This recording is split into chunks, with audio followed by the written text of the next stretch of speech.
औज़ुबिल्लाहि मिनश्शैतानिर्रजीम बिस्मिल्लाहिर्रहमानिर्रहीम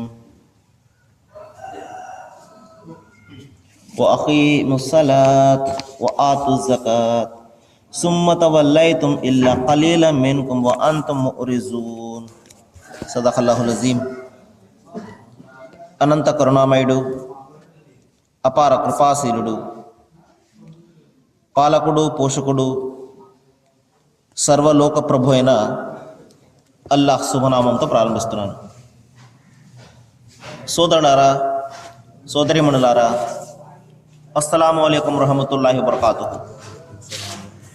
సర్వ సృష్టికర్త అయినటువంటి దైవం మన అందరి జీవితాలలో శాంతిని, శుభాలను ప్రసాదించును కాక. ఆమీన్. ఇంతవరకు మీ ముందు మనందరి మార్గదర్శక గ్రంథం, దేవుని చివరి గ్రంథమైనటువంటి దివ్య ఖురాన్ 2వ అధ్యాయం యొక్క 83వ వాక్యం అరబీ మూలంను పఠించడం జరిగింది. దీని తెలుగు అనువాదం దైవం ఈ విధంగా సెలవిస్తున్నాడు: మీరు ప్రార్థనను స్థాపించండి, జకాతును ఇవ్వండి, అంటే దానాన్ని ఇవ్వండి. కానీ కొందరు తప్ప మీరంతా కూడా వాగ్దాన భంగం చేశారు, ఇప్పటికీ మీరు దానిని లక్ష్య పెట్టడం లేదు. సోదరులారా, మనము ప్రార్థన, నమాజ్ ఈ విషయాన్ని గురించి మాట్లాడుకుంటున్నాము. దైవము మానవాళికి మార్గాన్ని చూపించడం కోసము, దైవం యొక్క ఆరాధన ఏ విధంగా చేయాలి అని చెప్పడం కోసము ప్రతి కాలంలో కూడా తన గ్రంథాలను మరియు తన ప్రవక్తలను పంపించాడు. ఆ ప్రవక్తలు మానవులకు దైవాన్ని ఏ విధంగా ఆరాధించాలి, ఏ విధంగా ఆయనను పూజించాలి, ఈ విషయాలన్నింటినీ కూడా చాలా స్పష్టంగా చెప్పడం జరిగింది. ఒక్కొక్క ప్రవక్త కాలంలో ఒక్కొక్క విధంగా దైవాన్ని ఆరాధించే పద్ధతి ఉండేది. ఒక ప్రవక్త కాలంలో అయితే దాసుడు నిలబడి దైవానికి ప్రార్థన చేసేవాడు. మరొక ప్రవక్త కాలంలో మోకాలి మీద వంగి ప్రార్థన చేసేవాడు. మరి ప్రవక్త యేసు వారి కాలంలో నేల మీద సాగిలపడి, అంటే సాష్టాంగపడి దైవానికి ప్రార్థన చేసేవారు. ఈ విధంగా ఒక్కొక్క ప్రవక్త కాలంలో ఒక్కొక్క విధంగా ప్రార్థన విధానం ఉండేది. చేసేది దైవం ఒక్కనికే, కానీ పద్ధతులు వేరుగా ఉండేవి. కానీ దైవము మన అందరికీ ఇచ్చినటువంటి ఈ ప్రార్థనా పద్ధతిలో అన్ని భంగిమలు కూడా ఉంటాయి. అందరి ప్రవక్తల పద్ధతులు కూడా ఇందులో ఇమిడి ఉంటాయి. దాసుడు నిలబడి ప్రార్థన చేస్తాడు, అదేవిధంగా మోకాలి మీద వంగుని ఆ విధంగా కూడా ప్రార్థన చేస్తాడు. ఇక సర్వ సృష్టికర్త ముందు పూర్తిగా లొంగిపోయి పూర్తిగా సమర్పణ చేసుకుని సాష్టాంగపడి ఈ విధంగా ప్రార్థన చేస్తాడు, కూర్చుని ప్రార్థన చేస్తాడు. ఈ విధంగా అన్ని భంగిమల్లో కూడా ప్రార్థన అనేది దైవము మనకిచ్చినటువంటి ప్రవక్త ముహమ్మద్ సల్లల్లాహు అలైహి వసల్లం వారి ద్వారా మానవాళికి ఇచ్చినటువంటి ఈ ప్రార్థన విధానము, దీనిని అరబీ భాషలో సలాత్ అని, ఉర్దూ భాషలో నమాజ్ అని పిలవడం జరిగింది. కాబట్టి ఈ పద్ధతిలో అన్ని భంగిమలు కూడా ఉన్నాయి. సర్వం కూడా మనిషి మొత్తం పూర్తిగా తన సృష్టికర్త అయినటువంటి దైవానికి లొంగిపోయి సమర్పణ చేసుకుని ఈ విధంగా విధేయత చూపిస్తూ ఈ ప్రార్థన చేయడం అనేది మనము మరే పద్ధతిలో కూడా చూడమన్నమాట. కాబట్టి సోదరులారా, అందుకనే దైవము మానవాళికి ఈ విధమైనటువంటి ప్రార్థన పద్ధతిని నేర్పాడు. మనిషి నిలబడి ప్రార్థన చేయాలి, ఈ విధంగా పూర్తిగా మోకాలి మీద వంగుని ప్రార్థన చేయాలి, ఆయన అధికారం మీద, ఆయన శక్తి సామర్థ్యాల మీద, ఇదే విధంగా ఆయన గుణగణాల మీద, ఆయన కురిపిస్తున్నటువంటి వనరులకు కృతజ్ఞతగా ఈ విధంగా సాగిలపడి ప్రార్థన చేయాలి. మనిషి ఏ విధంగా అయితే చేయగలడో అన్ని విధాలుగా కూడా, సర్వ విధములుగా కూడా మనిషి ప్రార్థన చేయాలి. ఈ ఉద్దేశంతోనే దైవము ప్రవక్త ముహమ్మద్ సల్లల్లాహు అలైహి వసల్లం వారి ద్వారా మనందరికీ ఈ ప్రార్థనా పద్ధతిని నేర్పడం జరిగింది. చూడండి, దైవము ఈ విధంగా ఆజ్ఞాపిస్తున్నాడు: ఇన్న సలాత కానత్ అలల్ ముమినీన్ కితాబం మౌకూతా. మరి ఎవరైతే దైవం ఒక్కడే అని విశ్వసిస్తాడో, మరి ఎవరైతే దైవానికి సాటి సమానము లేదు, ఆయన ఒక్కడు మాత్రమే ఆరాధనకు తగినవాడు అని ఎవరైతే త్రికరణ శుద్ధిగా విశ్వసిస్తాడో, మరి అటువంటి వ్యక్తి మీద మొట్టమొదటిసారిగా విధి అయ్యే పని ఏమిటంటే అతను ప్రార్థనను స్థాపించాలి. నేను విశ్వసిస్తున్నానండి, కానీ నేను ఈ ప్రార్థనను చేయనండి అంటే దానికి అర్థం లేదు. విశ్వసించడం అనే దానికి తార్కాణమే అతని యొక్క ఆ ప్రార్థన విధానం అన్నమాట. కానీ ఈ రోజున మనం చాలా మందిని చూస్తుంటాం, విశ్వాసులుగా చెప్పుకుంటుంటారు, కానీ ప్రార్థన ఎంత మాత్రం కూడా చేయరు. అటువంటి ప్రార్థనల వలన అటువంటి విశ్వాసం వలన ఎటువంటి ప్రయోజనం ఉండదు. కాబట్టి ఆచరణ లేని విశ్వాసము వ్యర్థమే, విశ్వాసము లేని ఆచరణ కూడా వ్యర్థమే. విశ్వాసము ఉండాలి, ఆచరణ ఉండాలి. ఈ రెండు కలిస్తేనే ఆ ఆరాధన అనేది. కాబట్టి దైవం ఇక్కడ ఆజ్ఞాపిస్తున్నాడు, విశ్వాసులకు విధేయమైనటువంటి పని ఏమిటంటే వారు నిర్ణీతమైన సమయంలో ఈ విధంగా ప్రార్థనను తమ జీవితాలలో స్థాపించాలి. నా ఇష్టం వచ్చినప్పుడు నేను చేస్తాను, నాకు అన్ని కుదిరిన తర్వాత నేను చేస్తాను అనేది కాదు. నిర్ణీతమైన సమయంలో, దైవం నిర్దేశించిన సమయంలో నీకు ఎన్ని పనులు ఉన్నా లేకపోయినా, కుదరకపోయినా నీవు వచ్చి ప్రార్థనను స్థాపించాలి. ఇది దైవం యొక్క ఆజ్ఞ అన్నమాట. కాబట్టి ఆ ఆజ్ఞను ఎవరైతే పాలిస్తాడో అతడే నిజమైనటువంటి దైవ విధేయుడు, అతడే నిజమైనటువంటి విశ్వాసి, అతడే నిజమైనటువంటి ముస్లిం అన్నమాట. ముస్లిం అంటే మళ్ళా ఏ విధంగా కూడా సందేహం రాకూడదు. ముస్లిం అంటే అరబీ పదానికి అర్థం ఏమిటంటే దైవానికి విధేయత చూపేవాడు, దైవానికి పూర్తిగా సమర్పించుకున్నవాడు, దైవం ఒక్కడినే తన యొక్క దైవం ఆరాధ్యుడిగా భావించేవాడు అని అర్థం అనమాట. కాబట్టి ఎప్పుడైతే మస్జిద్ నుండి ఈ విధంగా దేవుని గ్రహం నుండి అజాన్ అంటే పిలుపు వినబడుతుందో నమాజ్ కోసము, దైవం ఆజ్ఞాపిస్తున్నాడు, ఇజా నూదియల్ స్వాతి మీ యోమిల్ జుమా, మీరందరూ కూడా ఆ దేవుని గ్రహం వైపునకు పరిగెడండి, మీ పనులన్నీ కూడా ముగించుకుని మీరు దేవుని గ్రహం వైపునకు రండి, నమాజ్ను స్థాపించండి మీ జీవితాలలో అని దైవం ఇక్కడ ఆజ్ఞాపించడం జరిగింది. అయితే సోదరులారా, మరొక సందర్భంలో దైవం చెప్తున్నాడు, ఇన్నహల కబీరతున్ ఇల్లా అలల్ ఖాషిఈన్, నిస్సందేహంగా ఈ ప్రార్థన అనేది ఈ విధంగా నిర్ణీతమైన సమయంలో మనిషి ఈ యొక్క ప్రార్థనని నమాజు స్థాపించడం అనేది చాలా కష్టతరమైనటువంటి కార్యం. దైవం స్వయంగా చెప్తున్నాడు ఇది అంత తేలికైనటువంటిది కాదు అని. అందుకనే ముస్లింలుగా పిలువబడే చాలా మంది కూడా దీనికి భయపడి పారిపోతుంటారు. ఈ విధంగా దైవం స్వయంగా ఇక్కడ చెప్తున్నాడు, ఇది అంత ఆషామాషి అయిన వ్యవహారము కాదు, అంత తేలికైనటువంటి వ్యవహారము కాదు. ఇది నిర్ణీతమైన సమయంలో మీరు మీ పనులను మానుకొని, ఎందుకంటే ఆ సమయంలో అనేకమైనటువంటి పనులు ఉంటాయి, వ్యాపారం ఉంటుంది, ఉద్యోగ ధర్మాన్ని నిర్వర్తిస్తూ ఉంటాడు మనిషి, ఇంకా భార్య బిడ్డలతో ఆనందంగా గడుపుతుంటాడు, టీవీ ప్రోగ్రాంలు ఉంటాయి, ఈ విధంగా సినిమాలు ఉంటాయి, షికార్లు ఉంటాయి. మరి ఇటువంటి అన్ని కూడా త్యాగం చేసి దైవగ్రహం నుండి పిలుపు రాగానే వాటిని అన్నింటిని కూడా విడిచిపెట్టి అతను దైవం వైపునకు, ఆ మస్జిద్ వైపునకు రావడం అనేది అంత తేలికైనటువంటి విషయం కాదు. మరి ఎవరైతే దీని నుండి బయటపడతారో, ప్రాపంచక వ్యామోహాల నుండి బయటపడి దేవుని వైపునకు వస్తారో వారే మేళ్ల వైపునకు పరుగులు తీసేవారు, వారే స్వర్గాన్ని తమ వారసత్వంగా పొందేవారని దైవం కూడా చెప్తున్నాడు. అందుకని ప్రవక్త ముహమ్మద్ సల్లల్లాహు అలైహి వసల్లం చెప్పారు, అద్దున్యా సిజనుల్ ముഅ్మినీన్, అద్దున్యా సిజనుల్ ముఅ్మినీన్ అన్నారు. అంటే దీని అర్థం ఏంటంటే విశ్వాసులకు ఈ ప్రపంచము ఒక జైలు లాంటిది అన్నారు. మరి జన్నతుల్ కాఫిరీ, మరి ఎవరైతే తిరస్కారులు ఉంటారో వారికి ఈ ప్రపంచమే స్వర్గం అన్నారు. కాబట్టి విశ్వాసికి ఏ విధంగా అయితే జైలులో ఉన్నటువంటి ఖైదీకి స్వతంత్రత ఉండదో, మరి ఏదైతే ఆ జైలు నియమ నిబంధనావళి ఏదైతే చెప్తుందో అదే వాళ్ళు ఏ విధంగా చేయాలో, అదే విధంగా ఇక్కడ విశ్వాసి దైవం ఏదైతే ఇక్కడ చెప్పాడో అదే చేయవలసి ఉంటుంది. తాను మనసుకు నచ్చిన విధంగా చేయడానికి ఇక్కడ ఉండదు.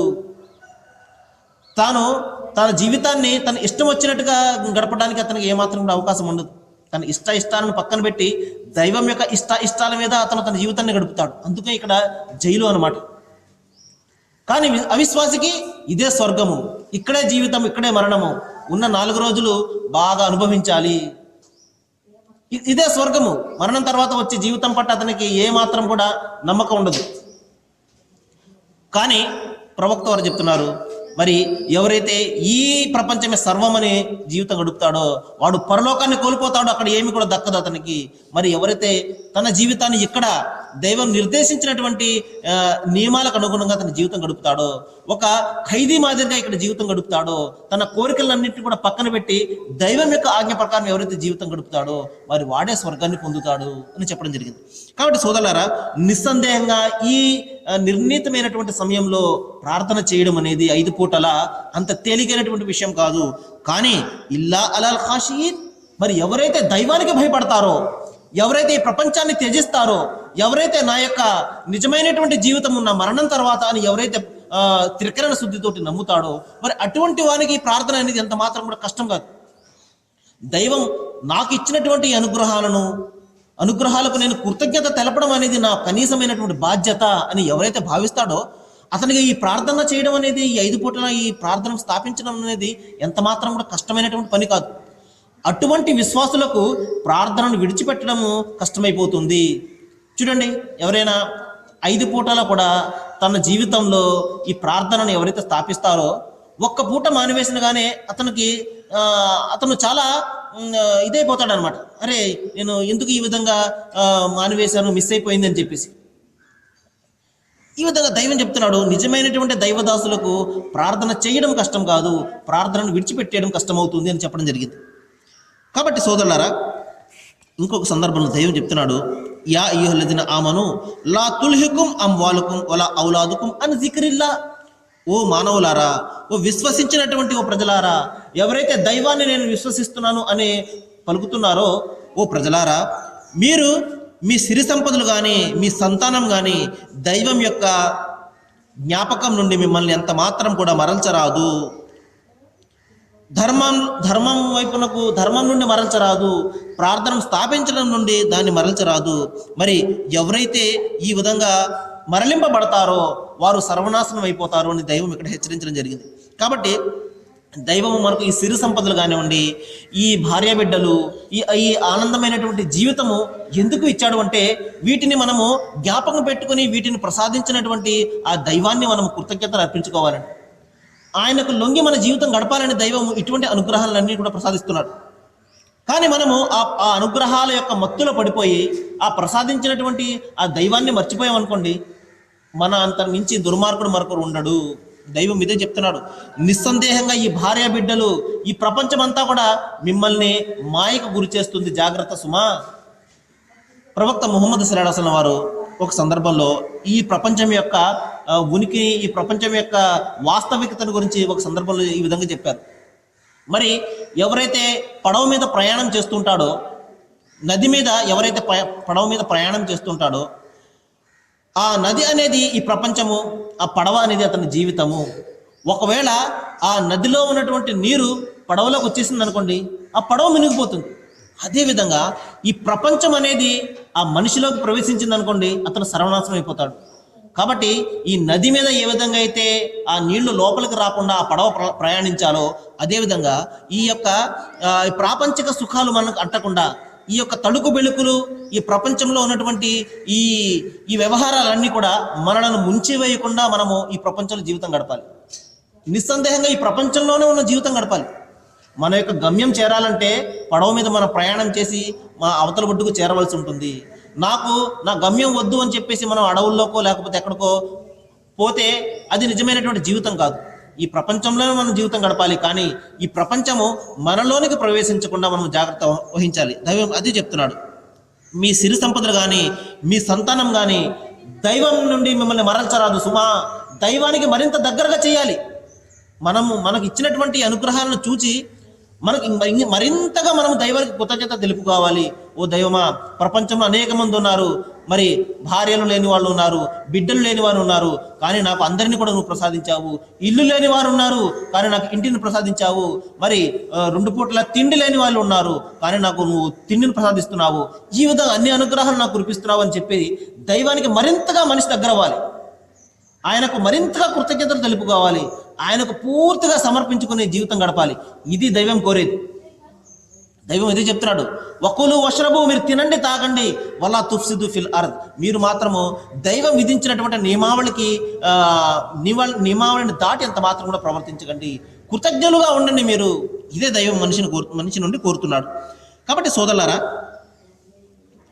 ప్రవక్త సల్లల్లాహు అలైహి వసల్లం ఈ యొక్క నమాజు గురించి, ఈ ప్రార్థన గురించి ఒక సందర్భంలో చెప్పారు. ధర్మంలో ఈ ప్రార్థన యొక్క స్థానము శరీరానికి శిరస్సు వంటిదని చెప్పారు. చూడండి, శరీరానికి శిరస్సు ఎంత ముఖ్యమంటే ఆ శిరస్సును బట్టే మనము మనిషిని గుర్తిస్తాం. ఒకవేళ శిరస్సు లేదనుకోండి, తల లేదనుకోండి, మనిషి ఆ ముండాన్ని చూసి ఎంత మాత్రం మనం గుర్తించలేము ఎవరిదో. అదే ప్రవక్త వారు అదే చెప్పారు, ధర్మంలో శిరస్సు లాంటిది ఈ యొక్క ప్రార్థన అనేది. ప్రార్థన లేకపోతే ధర్మమే లేదు. చాలామంది ఈ రోజున ముస్లింలుగా చెప్పుకునే చాలామంది ఈ రోజున నమాజు చేయకుండా ఉంటారు. ఇళ్లలో హాయిగా ఆనందంగా మత్తుగా పడుకుని ఉంటారు ఈ సమయంలో. కానీ దైవం అటువంటి వారి గురించి చెప్తున్నాడు, మరి మేము విశ్వాసమని చెప్పుకుంటారు, కానీ మేము ధర్మాన్ని అవలంబించే వారమని చెప్పుకుంటారు, కానీ వారు కానీ ఈ యొక్క ప్రార్థనను స్థాపించకపోతే వారు ముండం శిరస్సు లేని వారుగా వారు ఉంటారు, ప్రళయ దినాన్న వారు శిరస్సు లేని వారుగా లేపబడతారు అని చెప్పేసి దైవం ఇక్కడ హెచ్చరించడం జరిగింది.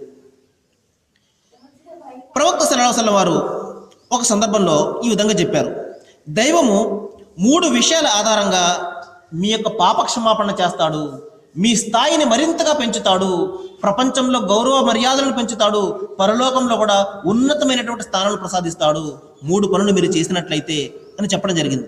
అప్పుడు శిష్యులు అడిగారు, ఓ ప్రవక్త, ఆ 3 పనులు మాకు చెప్పండి, మేము అనుసరిస్తాం అనగానే, ఒకటి ఏమిటంటే ప్రతికూల వాతావరణంలో మీరు వజూ చేయడం. వజూ అంటే నిన్ననే చెప్పడం జరిగింది, ఒక క్రమమైన పద్ధతి ప్రకారము కాళ్ళు చేతులను ముఖాలను నమాజుకు ముందు కడుక్కోవడాన్ని వజూ అని పిలవడం జరిగింది. ఇదేమిటంటే దైవం ముందు నేను వెళ్తున్నాను, ఆయన ముందు నేను సంభాషించబోతున్నాను అనే దానికి మెంటల్గా మానసికంగా తయారు చేయడం అనమాట. ఈ విధంగా ప్రతికూల వాతావరణంలో అంటే చలిగాలి ఉన్నప్పుడు, చల్లని వాతావరణం ఉన్నప్పుడు, ఉదాహరణకు ఈ కాలంలో అయితే మనము 5:30కు ఆ టైంకు మస్జిద్ నుండి అజాన్ వినబడుతుంది. మరి మస్జిద్ నుండి ఈ విధంగా పిలుపు వినబడగానే ఆ దైవదాసుడు ఆ చల్లటి నీళ్లతోటి ఆ శరీర భాగాలను ఈ విధంగా కాళ్ళను చేతులను కడుక్కోవడం జరుగుతుంది. మరి ఇది నిస్సందేహంగా చాలా కష్టమైనటువంటి పని.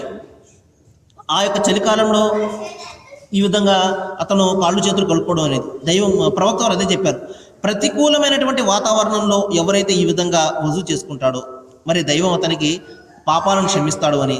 ఇంకా ఎవరైతే మస్జిద్ వైపునకు వడివడిగా అడుగులు వేస్తుంటాడో, చూడండి నమాజ్ యొక్క టైం అయిపోయింది, ప్రార్థన యొక్క టైం అయిపోయింది అని చెప్పేసి అతను వడివడిగా అడుగులు వేసుకుంటూ దైవగ్రహం వైపునకు పరిగెడుతుంటాడు. ఇంకా మరొక వ్యక్తి ఎవరంటే ఒక ప్రార్థన అయిపోగానే మరొక ప్రార్థన కోసం నిరీక్షిస్తూ ఉంటాడు. చూడండి, పొద్దున అయిపోయింది, తెల్లవారుజామున తిరిగి 1:00 ఇంకొక ప్రార్థన ఉంటుంది, దానికోసం అతను మనస్సు ఎప్పుడు కూడా వేచి చూస్తూ ఉంటుంది అనమాట. టైం అయింది. అతను ఎన్ని పనులు ఉన్నప్పటికీ కూడా, ప్రపంచ వ్యవహారాల్లో ఎంతగా మునిగిపోయి ఉన్నప్పటికీ కూడా అతనికి అనుక్షణం కూడా జ్ఞాపకం ఉంటుంది, నేను ఇప్పుడు నమాజ్కు వెళ్ళాలి, ప్రార్థనకు వెళ్ళాలి, దైవాన్ని గుర్తించుకునే సమయం వచ్చింది అని అతని మనసు అనుక్షణం కూడా మరొక నమాజ్ గురించి వేచి చూస్తూ ఉంటుంది. ఈ విధంగా ఎవరైతే ఈ 3 పనులు చేస్తారో దైవం అతనికి ఉన్నతమైనటువంటి స్థానాన్ని ప్రసాదిస్తాడు అని ప్రవక్త వారు ఇక్కడ ప్రవచించడం జరిగింది. మరొక సందర్భంలో సోదరులారా, దైవము ఖురాన్లో సెలవిస్తున్నాడు, మిమ్మల్ని ప్రార్థన నుండి అడ్డుకునే శక్తి ఏది అంటే అది శైతాను మాయ. ప్రాపంచిక వ్యామోహాల యొక్క తలుకు బెళుకులలో మాయాజాలంలో వాడు పడవేసి మిమ్మల్ని దైవం యొక్క జ్ఞాపకం నుండి, ఆయన జ్ఞాపకం చేసుకోవడం నుండి మిమ్మల్ని వారిస్తుంటాడు, ఆపుతుంటాడు. జాగ్రత్త సుమా అని దైవం ఇక్కడ హెచ్చరిస్తున్నాడు. ఇన్నమా యురిదు శైతాన్ ఫిల్ ఖమరి వల్ మైసిరి వ యుసుద్దకుం అన్ జిక్రిల్లాహి వస్సలాత్. శైతాను మిమ్మల్ని సారాయి ద్వారా అంటే ఈ విధంగా మద్యపానం ద్వారా, జూదాల ద్వారా మీ మధ్య విరోధ విద్వేషాలు సృష్టిస్తాడు. ఇంకా దైవం యొక్క ప్రార్థన నుండి, ఆయన సంస్మరణ నుండి మిమ్మల్ని ఆపడానికి ప్రయత్నం చేస్తాడు. జాగ్రత్త సుమా అని దైవం ఇక్కడ వారిస్తున్నాడు. దైవం వద్ద శైతాను వద్ద ఉన్నటువంటి 2 భయంకరమైనటువంటి ఆయుధాల్లో ఒకటి ఏమిటంటే మద్యపానము, 2 జూదం. ఈ 2 భయంకరమైనటువంటి సాధనాల ద్వారా మనిషిని ఏం చేస్తాడు శైతాను? దేవుని యొక్క జ్ఞాపకం నుండి, నమాజు నుండి, ప్రార్థన నుండి ఆపుతుంటాడు. చూడండి, ఈ విధంగా జోదంలో పేకాట్లు పడ్డ వాళ్ళు ప్రపంచాన్ని మర్చిపోతారు, తిండి తిప్పలు మానేసి అందులోనే కూర్చుంటారు. మరి ఇదే విధంగా ఈ మద్యపానాన్ని సేవించేవారు కూడా ప్రపంచాన్ని మర్చిపోతారు, మరి స్పృహను కోల్పోతూ ఉంటారు. ఈ విధంగా ఈ 2 అంశాల ద్వారా, ఈ 2 సాధనాల ద్వారా ఈ శైతాన్ ఏం చేస్తాడు? మనిషిని దేవుని యొక్క జ్ఞాపకం నుండి దూరం చేసేస్తాడు, దేవుని యొక్క అనుగ్రహం నుండి దూరం చేసేస్తాడు. కాబట్టి ఈ 2 భయంకరమైనటువంటి వాడి యొక్క ఆయుధాల నుండి మనిషి బయటపడాలి. ఈ 2 కూడా తోడు దొంగ లాంటివి. ఏవి? ఈ విధంగా మద్యపానము మరియు జూదం అనేది. ఎందువలంటే మనిషి సర్వనాశనం అయిపోయింది ఈ 2 వల్లనే. ఈ 2 వల్లనే, ఈ 2టిని ఉపయోగించుకునే ఈ శైతాను మనిషిని ఆపుతుంటాడు దైవం యొక్క ప్రార్థన నుండి. కాబట్టి సోదరులందరూ కూడా, మనమందరం కూడా ఈ శైతాన్ యొక్క మాయ నుండి మనము బయటపడడానికి అనుక్షణం కూడా మనము ఆలోచిస్తూ ఉండాలన్నమాట. మరి ఇంకొక విషయం చెప్పి నేను ముగించడానికి ప్రయత్నం చేస్తాను. ప్రవక్త సల్లల్లాహు అలైహి వసల్లం వారు ఒక సందర్భంలో చెప్పారు, మరి దాసుడు మరణించిన తర్వాత దైవం వద్ద తన యొక్క అకౌంట్ను, తన యొక్క లెక్కల చిట్టాను సమర్పించవలసి ఉంటుంది.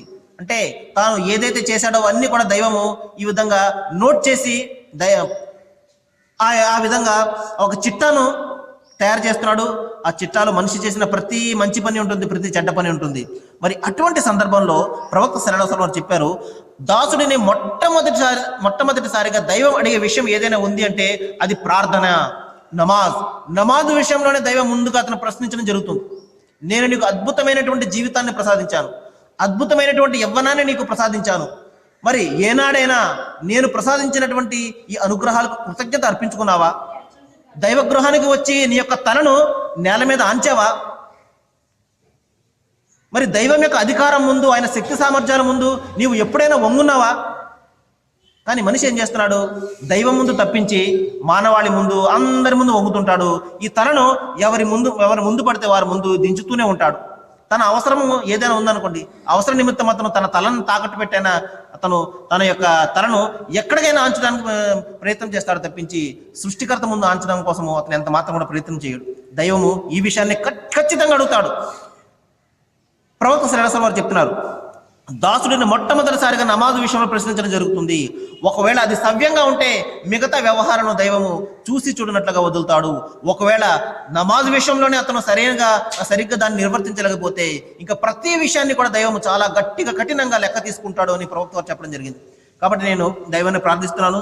మరి ఏ నమాజు విషయంలోనైతే, ఏ ప్రార్థనా పద్ధతి గురించి అయితే నేను మీ ముందు ప్రస్తావిస్తున్నానో ఇది కేవలము ముస్లింలకు అని అంత మాత్రం అనుకోకుండా సోదరులారా, ముస్లిం అంటే దైవానికి విధేయుడు అని, దైవం ఒక్కడే అని విశ్వసించేవాడు అని, ఈ సృష్టికి కర్త ఒక్కడు అని ఎవరైతే విశ్వసిస్తారో వారందరూ కూడా విధేయులే, వారందరూ కూడా విశ్వాసులే, వారందరూ కూడా ముస్లింలే.